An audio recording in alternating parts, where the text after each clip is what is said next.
Hey guys, welcome back to the channel. Today I'm back with yet another tutorial video on app guide, and in today's video I'll show you how you can change your account name in your Windows 10. So you have multiple accounts set up in your Windows 10. Some are the local Microsoft accounts and some are the Microsoft Cloud account. So you want to change the names to the local account that you have been using, but you can't figure out how you can do it. Watch this video till the end. I'll show you some simple steps in order to change the name of the local account that you're using in the Microsoft Windows.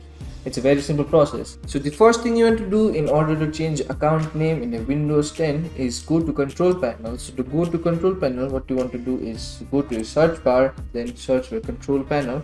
Once you search for control panel in the best match, you'll see control panel application. Open the application. Once you do that, you land on an interface like this. From here, what you want to do is look for user accounts option. In user accounts option, you'll see an option labeled as change account type. Click on that. Once you click on that, you can see all the user accounts that are logged into this PC. So this is my primary administrator account, which is my Microsoft account. So if you want to change the name to this account, you need to change the name in the Microsoft account.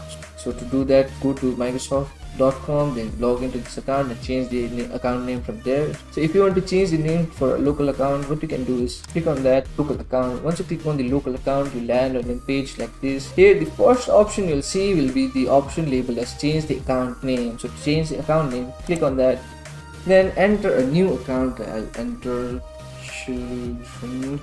Once I do that, I'll click on change name. Once I do that, the name to the local account will be changed successfully. So that was the simple process of changing a name of a local account in Microsoft Windows. So that will be it for today's video. Hope this video was helpful for you. If it was, hit the like button and subscribe to the channel, and I'll see you in the next video with some new information. Goodbye.